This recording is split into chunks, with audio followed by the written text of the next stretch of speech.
قریبی رشتہ ہے نا، تو پھر ہم اس سے یہ ایکسپیکٹ کرتے ہیں کہ اب اسے خود ہی پتہ ہونا چاہیے کہ مجھے یہ مجھے نیڈ ہے، میری یہ ضرورت ہے میری. جیسے اکثر بیویاں اپنے شوہر سے نہیں کہتی کہ مجھے ڈاکٹر کے پاس لے جاؤ، وہ کہتی ہیں ان کو نہیں نظر آ رہا کہ میں بیمار ہوں، تو بس ٹھیک ہے نا، پتہ ہی ہے نا.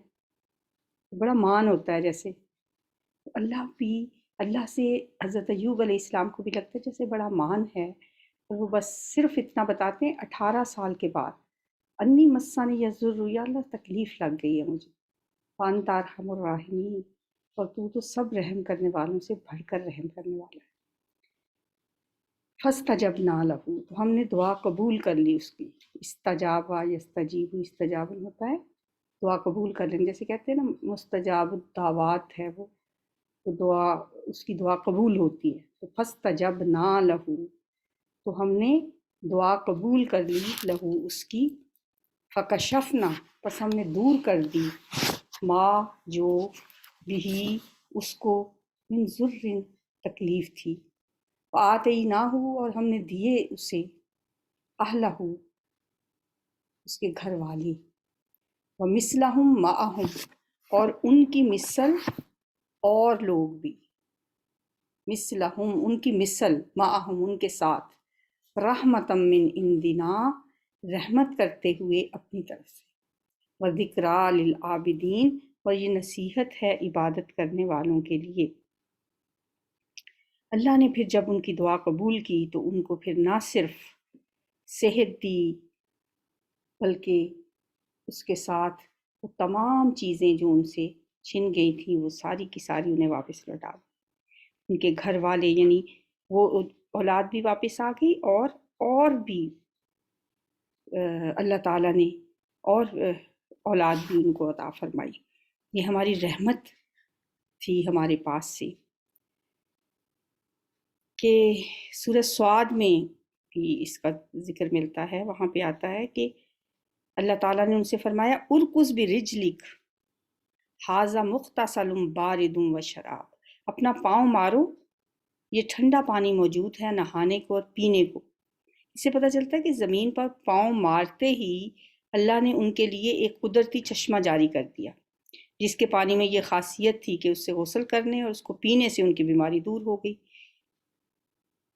کہ اس سے پھر یہ پتہ چلتا ہے کہ ہو سکتا ہے ان کو کوئی سخت قسم کی جلدی بیماری ہو گئی تھی، اور بائبل میں آتا ہے کہ ان کے جسم سر سے لے کے پاؤں تک پھوڑوں سے بھر گیا تھا. وَإِسماعیل، اور یاد کیجئے اسماعیل علیہ السلام کو، وَإِدْرِیسَ، اور ادریس علیہ السلام کو، وَذَلْکِفْلِ، اور ذوالکفل کو، کل من الصابرین، یہ سب کے سب صابرین میں سے تھے. اسماعیل علیہ السلام کے بارے میں ہم پہلے پڑھ چکے ہیں. ادریس علیہ السلام کے بارے میں ایسا ہے کہ یہ حضرت آدم علیہ السلام کے بعد اور حضرت شیس علیہ السلام کے بعد آئے، اور نوح علیہ السلام سے پہلے کا ان کا زمانہ ہے. وذوالکفل، اور ان کے بارے میں کوئی ہمیں اتنی زیادہ ڈیٹیل نہیں ملتی.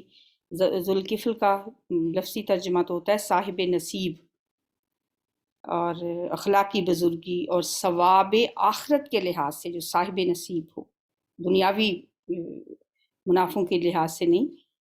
ان کا نام نہیں ہے یہ، بلکہ یہ لقب ہے. قرآن میں 2 جگہ ان کا ذکر اور بھی آیا ہے، اور دونوں جگہ ان کو اسی لقب سے یاد کیا گیا ہے، ان کا نام نہیں لیا گیا. اللہ بہتر جانتا ہے کہ ان کا نام کیا تھا، ان کا زمانہ کون سا ہے. بعض مفسرین نے اس سلسلے میں مختلف آراء دی ہیں کہ وہ کون تھے، اور اب یہ نہیں کہا جا سکتا کہ درست ہیں. اس سلسلے میں ایک محقق ہیں مولانا مناظر احسن گیلانی، ان کا خیال ہے کہ ذوالکفل سے مراد گوتم بدھ ہیں، کیونکہ وہ کہتے ہیں کہ گوتم بدھ بھی اللہ کے نبی تھے. اب ظاہر ہے کچھ یقین سے تو نہیں کہا جا سکتا اس کے بارے میں، لیکن اس سلسلے میں ان کے دلائل بہرحال بہت وزنی ہیں. گوتم بدھ کے بارے میں تاریخی اعتبار سے جو معلومات ملتی ہیں وہ یہ ہیں کہ وہ ریاست کپل وستو کے شہزادے تھے. مولانا کے مطابق کپل جو ہے دراصل یہ اس کے پے تو نہیں ہوتی عربی میں، تو یہ فا سے بدل گیا، یعنی ہندی کی جو پے ہے وہ عربی کی فے سے بدل گئی۔ اس طرح ذوالکفل کا مطلب بنا کفل والا، یعنی کپل والا، یعنی کپل ریاست کا والی۔ تو یہ کفل اس وجہ سے وہ کہتے ہیں کہ یہ نام بن گیا۔ تو آج کل جو ان کے عقیدے ہیں گوتم بدھ کے بارے میں، ان میں تو ظاہر ہے یقیناً تحریف شامل ہو چکی ہوگی، جیسے وقت گزرنے کے ساتھ ساتھ حضرت عیسیٰ علیہ السلام کی تعلیمات میں بھی ان کے پیروکاروں نے بہت سے من گھڑت عقائد شامل کر لیے ہیں۔ ہو سکتا ہے کہ گوتم بدھ کی اصل تعلیمات اسلامی الہامی ہی ہوں، اور پھر بعد کے زمانے میں ان میں تحریف کر دی گئی۔ بہرحال کچھ نہیں کہا جا سکتا، یہ تو خیر کچھ لوگوں کی آراء ہیں۔ قرآن میں بس ان کا نام ہی آیا ہے، کل من الصابرین، یہ سب کے سب صبر کرنے والوں میں سے۔ وادخلناہم فی رحمتنا، اور داخل کیا ہم نے ان کو اپنی رحمت میں۔ انہم من الصالحین، بے شک وہ نیک لوگوں میں سے تھے۔ وظنون، اور یاد کیجئے مچھلی والے کو، ذنون مچھلی والا۔ مچھلی والا کا مطلب یہ نہیں ہے کہ وہ ان کا کاروبار تھا یا وہ مچھلیاں بیچتے تھے، بلکہ مچھلی والا ان کو اس لیے کہا گیا ہے کہ ان کو مچھلی کے پیٹ میں چلے گئے تھے۔ ان سے مراد حضرت یونس علیہ السلام ہیں۔ ان کا کہیں نام لیا گیا، کہیں انہیں ذنون کہا گیا، اور کہیں صاحب الحوت بھی کہا گیا، یعنی مچھلی والے کا لقب سے ان کو یاد کیا گیا۔ مچھلی نے ان کو نگل لیا تھا، یعنی وہ ہوا ایسے تھا کہ انہوں نے اپنی قوم کو بہت سمجھایا، ان کو اللہ تعالیٰ کی طرف بلایا، دعوت دی، جس طرح سے تمام انبیاء نے اپنی اپنی قوم کو دعوت دی، دین کی طرف بلایا، اسی طرح انہوں نے بھی نینوا کی طرف اللہ نے ان کو مبعوث فرمایا تھا۔ بت پرستی سے روکتے رہے، حق کی طرف بلاتے رہے، دعوت دیتے رہے، ہر طرح سے تبلیغ کی، تذکیر کی، لیکن آپ کی قوم نے آپ کی کسی بات کو نہ مانا۔ آخر اللہ کی طرف سے ان پہ عذاب بھیجنے کا فیصلہ ہو گیا۔ اس موقع پہ وہ اپنی قوم سے ناراض ہو کر غصے کے ساتھ ان کو عذاب کی خبر سنا کر وہاں سے نکل آئے۔ اب یہاں پہ ان سے ایک چھوٹا سا قصور ہوا کہ آپ نے اللہ کی طرف سے اجازت آنے سے پہلے ہی اپنی جگہ سے ہجرت کر لی، جبکہ اللہ کی باقاعدہ اجازت کے بغیر کوئی بھی رسول اپنے مقام بعثت کو چھوڑنے کا اس کے پاس مجاز نہیں ہوتا، نہیں چھوڑ سکتا۔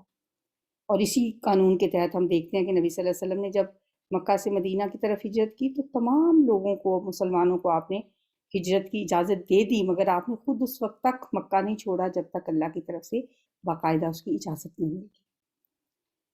اللہ کے معاملات ہیں، اللہ کے قوانین ہیں، اور وہ بہت سخت ہیں، اور اللہ کے مقرب بندوں کا معاملہ تو اللہ کے یہاں خصوصی اہمیت کا حامل ہوتا ہے۔ اس لیے فرمایا کہ جب وہ، یاد کیجئے مچھلی والے کو، یعنی یونس علیہ السلام کو، اذ ذہب، جب وہ چلا گیا، مغاضباً، غین زوال با، غضب، غصے سے ناراض ہو کر، فظن، تو اس نے سمجھا، اللن نقدر علیہ، کہ ہرگز نہیں ہم تنگی کریں گے اس پر۔ اب بڑے سخت الفاظ ہیں یہ، کہ اس نے سمجھا کہ ہم ہرگز اس پہ تنگی نہیں کریں گے، یعنی وہ قوم سے ناراض ہو کر چلے گئے اس قبل اس کے کہ اللہ کی طرف سے ہجرت کا حکم آتا، اور ان کے لیے وہاں سے جانا جائز نہیں تھا۔ انہوں نے خیال کیا کہ اس قوم پر تو عذاب آنا ہی ہے، اب مجھے بھی کہیں چل کے پناہ لینی چاہیے تاکہ خود بھی عذاب سے بچ جاؤں، کہیں میں عذاب میں گھر نہ جاؤں۔ یہ بات اللہ کو پسند نہ آئی۔ ویسے اگر دیکھا جائے تو یہ کوئی اتنی بڑی بات نہیں تھی، مگر پیغمبر کا اللہ کی اجازت کے بغیر اپنی جگہ سے ہٹ جانا یہ قابل گرفت تھا۔ وہ فنادا فی الظلمات، پھر ہوا یہ کہ وہ جا کے جس بھی کشتی میں سوار ہوئے وہاں سے ان کو پانی میں چھلانگ لگانی پڑی اور پھر مچھلی نے اسے نکل لی۔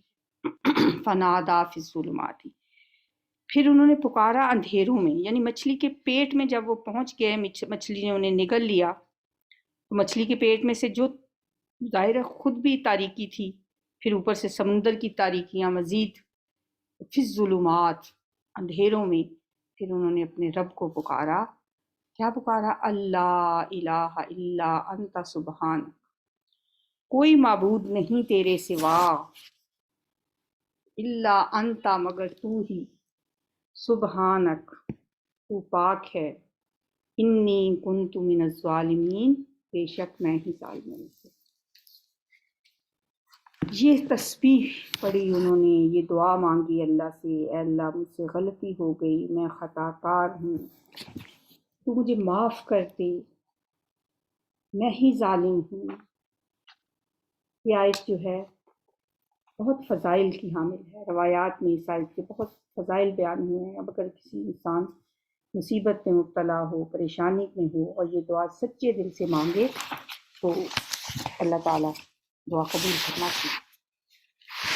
اور ایک جگہ پہ آتا ہے کہ اگر یونس علیہ السلام اس وقت اللہ کی یہ تسبیح نہ پڑھتے تو قیامت کے دن تک مچھلی کے پیٹ میں ہی رہتے۔ اس لیے ہمیں بھی جب دعا مانگیں تو اللہ کی تسبیح، اس کی حمد و ثنا بیان کرنی چاہیے۔ اور یہ تو قرآن کے بھی الفاظ ہیں، جیسے کل بھی میں نے آپ کو بتایا تھا کہ انبیاء کی جو دعائیں ہیں وہ ہمارے لیے بہت بڑا ایک خزانہ ہے، اللہ نے ان کو ایز اٹ از ہمارے لیے قرآن پاک میں کوٹ کر دیا ہے۔ اور اس دعا کے بعد تو پھر یہ بھی فرمایا کہ فَاسْتَجَبْنَا لَهُ، تو ہم نے دعا قبول کر لی اس کی۔ جب انہوں نے اس طرح سے دعا مانگی، اپنی غلطی کا اعتراف کیا، اللہ کی تسبیح بیان کی، اللہ کی توحید بیان کی، اللہ الہ الا انت، توحید اللہ کی، تیرے سوا کوئی معبود نہیں ہے، اللہ تو ہی ہے، سبحانک تو پاک ہے، اور پھر اپنی غلطی کا اعتراف، اپنے گناہ کا اعتراف، انی کنت من الظالمین، بے شک میں ہی ظالموں میں سے۔ جیسے حضرت آدم علیہ السلام نے اپنی غلطی کا اعتراف کیا تھا، ربنا ظلمنا انفسنا، اے ہمارے رب ہم نے اپنی جانوں پہ ظلم کیا ہے، وَإِن لَّمْ تَغْفِرْ لَنَا، اور اگر تو نے ہمیں نہ بخشا، وَتَرْحَمْنَا، اور تو نے ہم پہ رحم نہ کیا، لَنَكُونَنَّ مِنَ الظَّالِمِينَ، تو پھر ہم ظالموں میں سے ہو جائیں۔ جب بھی کوئی انسان اپنی غلطی کا اعتراف کر لے، اپنے گناہ کو مان لے، دیکھیں ایسا ہو نہیں سکتا کہ کوئی انسان گناہ نہ کرے، کہ دنیا میں کوئی انسان ایسا نہیں ہو سکتا کہ جسے گناہ نہ ہو۔ گناہ انسان سے ہو جاتا ہے، بندہ بشر ہے، خطا کا پتلا ہے، انبیاء سے غلطیاں سرزد ہو گئیں، تو عام انسان ہیں ہم تو۔ پھر اس گناہ پہ اڑ جانا جو ہے نا، وہ ابلیس کے نقش قدم پہ چلنا، اور غلطی کا اعتراف کر لینا، اپنے گناہ کو مان لینا، معافی مانگنا، یہ حضرت آدم علیہ السلام اور انبیاء کا شیوا ہے۔ تو یونس علیہ السلام نے بھی جب یہ دعا مانگی، فرمایا فَاسْتَجَبْنَا لَهُ، تو ہم نے دعا قبول کر لی اس کی، وَنَجَّيْنَاهُ مِنَ الْغَمِّ، اور ہم نے نجات دے دی اس کے غم سے، وَكَذَلِكَ نُنْجِي الْمُؤْمِنِينَ، اور اسی طرح ہم نجات دیا کرتے ہیں اہل ایمان کو۔ یعنی یہ معاملہ صرف حضرت یونس علیہ السلام کے ساتھ مخصوص نہیں ہے، جو بھی مومنوں میں سے ہمیں اس طرح پکارے، ہم ان کو اسی طرح مصیبتوں سے نجات دیں گے۔ کتنی یہ تسلی والی بات ہے نا، وَكَذَلِكَ نُنْجِي الْمُؤْمِنِينَ، اسی طرح ہم نجات دیتے ہیں ایمان والوں۔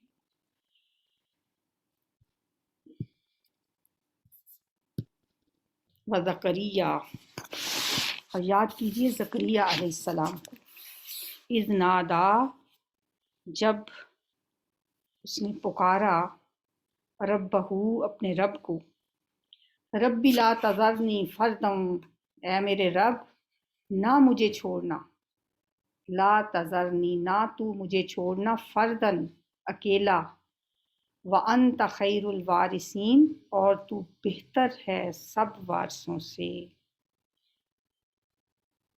زکریا علیہ السلام کا واقعہ ہم بہت تفصیل کے ساتھ پیچھے پڑھ کے آئے ہیں، جب حضرت مریم کے حجرے میں انہوں نے اللہ تعالیٰ سے دعا کی تھی، تو یہ بھی حضرت زکریا علیہ السلام کی دعا ہے، رب لا تذرنی فردا وانت خیر الوارثین، اے میرے رب مجھے اکیلا نہ چھوڑ، تو سب وارثوں سے بہتر ہے۔ اولاد کے لیے یہ بہترین دعا ہے، جو لوگ اولاد کی نعمت سے محروم ہیں وہ اس دعا کے ذریعے اللہ تعالیٰ کو پکاریں۔ فاستجبنا لہ، تو ہم نے دعا قبول کر لی اس کی، وَوَهَبْنَا لَهُ یحییٰ، اور ہم نے عطا کیا اس کو یحییٰ، نام بھی اللہ تعالیٰ نے خود رکھا۔ وہاں بھی ہم نے پڑھا تھا کہ حضرت مریم کے حجرے میں جب انہوں نے دعا مانگی تو اللہ تعالیٰ نے انہیں یحییٰ کی بشارت دی، وَوَهَبْنَا لَهُ یحییٰ، اور ہم نے عطا کیا اس کو یحییٰ، وَأَصْلَحْنَا لَهُ زَوْجَهُ، اور ہم نے درست کر دیا اس کے لیے اس کی بیوی کو۔ بیوی کو درست کرنے کا مطلب یہ ہے کہ اس کا بانجھ پن دور کر دیا، کیونکہ بوڑھی ہو چکی تھی، خود بھی وہ بوڑھے تھے، اللہ تعالیٰ نے ان کو اولاد پیدا کرنے کے قابل بنا دیا۔ یعنی بہترین وارث تو ہی ہے کا مطلب کیا ہے کہ تو اولاد نہ بھی دے تو بھی مجھے کوئی غم نہیں، کیونکہ تیری ذات وارث ہونے کے لیے کافی ہے۔ یہ جو پیچھے ہم نے پڑھا نا، وَأَنْتَ خَيْرُ الْوَارِثِينَ، تو میرا وارث ہونے کے لیے کافی ہے، کیونکہ بہترین وارث تو ہے، یہ اس کا مطلب۔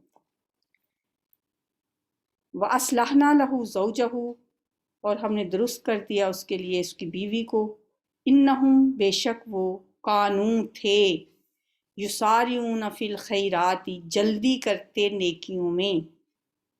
اب تمام انبیاء کی بات ہو رہی ہے کہ یہ تمام انبیاء جن کا ہم نے ذکر کیا، یہ لوگ نیکی کے کاموں میں دوڑ دھوپ کرتے تھے، اور کیا کرتے تھے؟ وَيَدْعُونَنَا رَغَبًا وَرَهَبًا، اور ہمیں پکارتے تھے رغبت کرتے ہوئے اور خوف کھاتے ہوئے۔ وَكَانُوا لَنَا خاشعین، اور تھے ہمارے لیے عاجزی کرنے والے، ہمارے آگے جھکے ہوئے ہوتے تھے یہ لوگ۔ اب ان انبیاء جن کا ذکر یہاں پہ کیا گیا ہے، جن کے بارے میں یہاں بتایا گیا ہے، مختلف ان کی خوبیاں بتائی گئی ہیں، یہ اس کا مقصد کیا ہے، انبیاء کا ذکر کیوں کیا گیا ہے اس طرح، اسے ایک دفعہ پھر ہم ذہن نشین کر لیتے ہیں کہ حضرت زکریا کے واقعے کا ذکر کرنے سے یہاں کیا بتانا مقصود ہے، کہ یہ سارے نبی صرف اللہ کے بندے تھے اور انسان تھے، دوسروں کو اولاد دینے والے نہیں تھے، بلکہ خود اللہ سے اولاد مانگتے تھے۔ اللہ کے آگے گڑ گڑا رہے ہیں حضرت زکریا علیہ السلام، اس سے کیا پتہ چلتا ہے کہ انبیاء الوہیت کے درجے پہ فائز نہیں ہوتے، وہ بھی بشر ہوتے ہیں، انسان ہوتے ہیں، انہیں بھی اولاد کی ضرورت ہوتی ہے۔ وہ خود اللہ کے آگے اولاد کے لیے ہاتھ پھیلانے والے تھے۔ اسی طرح حضرت یونس کا ذکر آیا کہ وہ ایک اولو العزم ہونے کے باوجود جب ان سے قصور سرزد ہوا تو ان کی پکڑ ہو گئی، اور پھر جب وہ اپنے رب کے آگے جھک گئے تو ان پہ فضل بھی اللہ نے ایسا کیا کہ مچھلی کے پیٹ سے زندہ نکال لیا۔ حضرت ایوب کا ذکر اس لیے کیا کہ نبی کا مصیبت میں مبتلا ہونا، لمبی بیماری میں مبتلا ہو جانا کوئی نئی بات نہیں ہے۔ نبی بھی جب کسی تکلیف میں یا مصیبت میں مبتلا ہوتا ہے تو وہ اللہ کے سامنے ہی شفا کے لیے ہاتھ پھیلاتا ہے، وہ دوسروں کو شفا دے نہیں سکتا، وہ اللہ سے شفا مانگتا ہے۔ یہ سارے انبیاء توحید کے قائل تھے اور اپنی حاجات ایک اللہ کے سوا کسی کے سامنے نہیں لے کے جاتے تھے، اور یہ بھی بتانا مقصود ہے کہ اللہ ہمیشہ اپنے نبیوں کی مدد غیر معمولی طور پہ کرتا ہے، خواہ انہیں کیسی ہی آزمائشوں سے گزرنا پڑے، انہیں تکلیفوں سے گزرنا پڑے، لیکن آخر کار ان کی دعائیں اللہ تعالیٰ معجزانہ طریقے سے ضرور پوری کرتا ہے، اپنے نبیوں کا اللہ تعالیٰ ضرور ساتھ دیتا ہے۔ اور اللہ اپنے نبیوں کی تعریف بھی فرما رہے ہیں کہ یہ سب کے سب نیکیوں میں آگے بڑھنے والے تھے، ہمیں رغبت اور خوف سے پکارنے والے تھے، اور یہ ہمارے سامنے عاجزی کرنے والے تھے۔ واللتی، اور یاد کیجئے اس عورت کو، مؤنث کا صیغہ ہے، والذی ہوتا ہے مذکر، اور واللتی وہ عورت جو احسنت، جس نے حفاظت کی۔ کل بھی ہم نے ہا صاد نون یہ لفظ پڑھا تھا، حفاظت میں آنا، فرجہا اپنی شرمگاہ کی، فنفخنا تو ہم نے پھونکی اس میں، فیہا اس میں، من روحنا اپنی روح، وجعلناہا اور ہم نے بنایا اسے، وابنہا اور اس کے بیٹے کو، آیۃ للعالمین نشانی جہان والوں کے لیے۔ جس طرح حضرت آدم علیہ السلام کے واقعے میں آتا ہے نا کہ انی خالق بشرا من طین فاذا سویتہ ونفخت فیہ من روحی فقعوا لہ ساجدین، کہ میں مٹی سے ایک بشر بنا رہا ہوں، ایک انسان بنا رہا ہوں، تو اے فرشتوں جب میں اسے پورا بنا لوں اور اس میں اپنی روح سے پھونک دوں تو تم اس کے سامنے سجدے میں گر جانا۔ یہاں بھی وہی لفظ ہے، فَنَفَخْنَا فِيهَا مِن رُوحِنَا۔ حضرت عیسیٰ علیہ السلام کے بارے میں اللہ تعالیٰ ایک اور جگہ پہ بھی فرماتے ہیں سورہ نساء میں کہ وہ اللہ کے رسول ہیں، رسول اللہ و کلمتہ، اللہ کے رسول اور اس کا کلمہ ہے، القاہا الی مریم، جو کہ انہوں نے ڈالا اس کو مریم کی طرف، وروح منہ، اور روح اپنی طرف سے۔ پھر اسی طرح سورہ تحریم میں آتا ہے وَمَرْيَمَ ابْنَتَ عمران التی احسنت فرجہا فنفخنا فیہ من روحنا، اور عمران کی بیٹی مریم جس نے اپنی شرمگاہ کی حفاظت کی، پس پھونک دیا ہم نے اس میں اپنی روح سے۔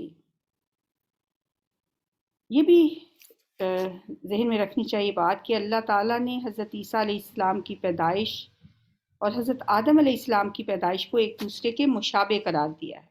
سورہ آل عمران میں آتا ہے ان مثل عیسیٰ عند اللہ کمثل آدم خلقہ من تراب ثم قال له کن فیکون۔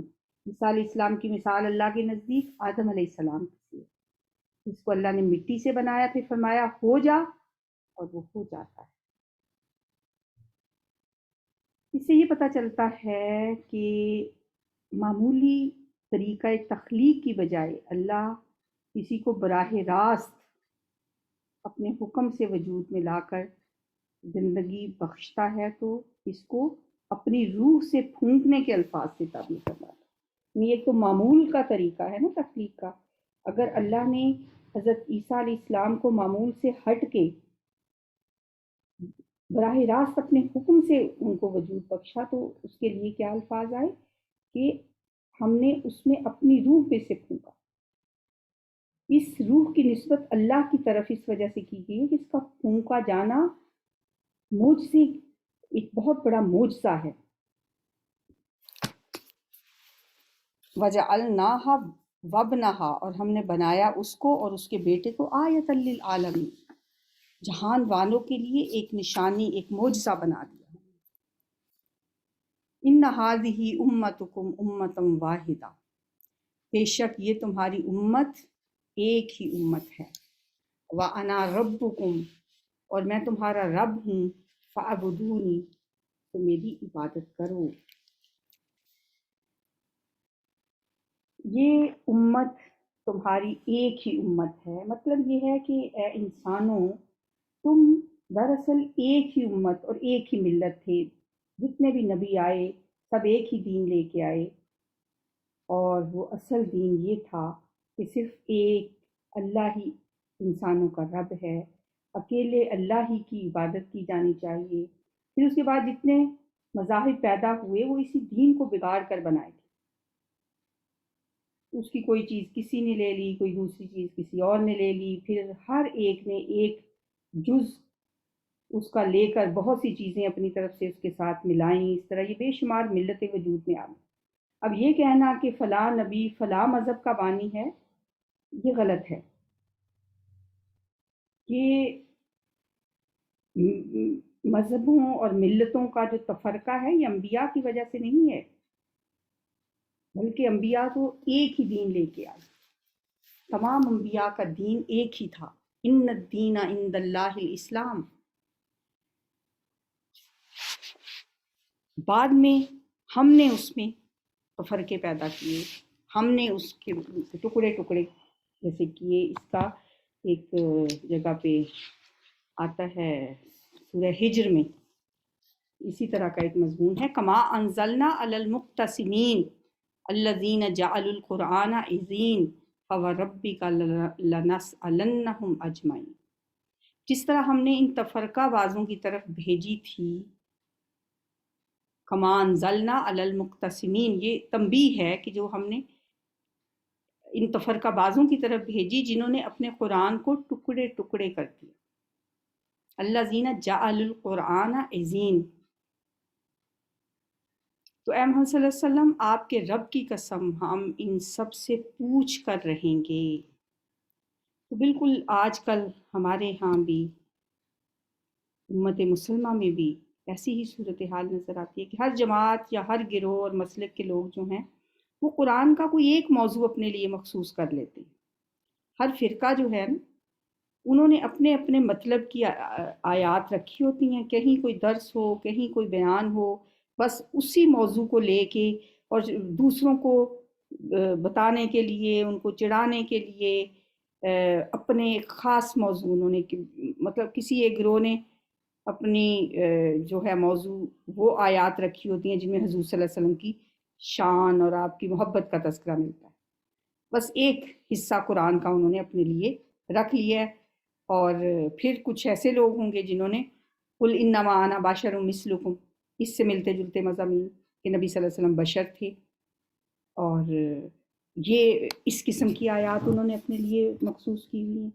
پھر جو گروہ اولیاء اور صوفیاء سے عقیدت رکھتا ہے تو ان کی ہر گفتگو، ہر تقریر کا موضوع یہی آیت ہوگی، الا ان اولیاء اللہ لا خوف علیہم ولا هم یحزنون۔ ہر گروہ نے چند آیات اپنے لیے بس رکھ لی ہیں۔ ایسے نہیں ہونا چاہیے، ہمیں آج قرآن کو ایک وحدت کی حیثیت سے پیش کرنے کی ضرورت ہے، اس کے لیے ہر صاحب علم کو کوشش کرنی چاہیے۔ یہ نہیں ہونا چاہیے کہ ہم دوسرے لوگوں کی مخالفت میں بس اپنے مطلب کی آیات لے لیں، وَتَقَطَّعُوا أَمْرَهُمْ بَيْنَهُمْ، اور وہ متفرق ہو گئے اپنے معاملے میں، بینہم، اپنے درمیان، آپس میں، کل الینا راجعون، سب کے سب ہماری ہی طرف لوٹنے والے۔ یہ وہی بات ہے جیسے ہم کہتے ہیں انا للہ و انا الیہ راجعون، ہم سب اللہ ہی کے لیے ہیں اور ہم سب کو اللہ ہی کی طرف لوٹ کر جائیں۔ سبحانک اللہم و بحمدک، نشہد ان لا الہ الا انت، نستغفرک و نتوب الیک۔ سبحان اللہ و بحمدہ عدد خلقہ و رضا نفسہ و زنۃ عرشہ و مداد کلماتہ۔ اللہم صلی وسلم علی نبینا محمد، ربنا ہب لنا من ازواجنا و ذریاتنا قرۃ اعین واجعلنا للمتقین اماما۔ ربنا افرغ علینا صبرا وثبت اقدامنا وانصرنا علی القوم الکافرین۔ ربنا افرغ علینا صبرا وتوفنا مسلمین۔ ربنا لا تجعلنا فتنة للقوم الظالمین ونجنا برحمتک من القوم الکافرین۔ ربنا لا تزغ قلوبنا بعد إذ هديتنا وهب لنا من لدنك رحمة إنك أنت الوهاب۔ ربنا إننا آمنا فاغفر لنا ذنوبنا وقنا عذاب النار۔ ربنا اغفر لنا ذنوبنا وإسرافنا في أمرنا وثبت أقدامنا وانصرنا على القوم الكافرين۔ یا حی یا قیوم برحمتک نستغیث، اللہم حاسبنا حسابا یسیرا۔ اللہم حاسبنا حسابا یسیرا، اللہم حاسبنا حسابا یسیرا، اللہم الف بین قلوبنا واصلح ذات بیننا واہدنا سبل السلام ونجنا من الظلمات الی النور وجنبنا الفواحش ما ظہر منہا وما بطن وبارک لنا فی اسمائنا وابصارنا وقلوبنا وازواجنا وذریاتنا وتب علینا انک انت التواب الرحیم، یا حی یا قیوم برحمتک نستغیث، اللہم اشف مرضانا ومرضى المسلمین، عذب البأس رب الناس واشف انت الشافی، لا شفاء الا شفاؤک شفاء لا یغادر سقما، اللہم انا نسألک ایمانا کاملا ویقینا صادقا ورزقا واسعا وقلبا خاشعا ولسانا ذاکرا ورزقا حلالا طیبا وتوبة قبل الموت وراحة عند الموت ومغفرة ورحمة بعد الموت والعفو عند الحساب والفوز بالجنة والنجاة من النار، رب زدنا علما وألحقنا بالصالحين والحمد لله رب العالمين برحمتك يا أرحم الراحمين، آمين يا رب العالمين۔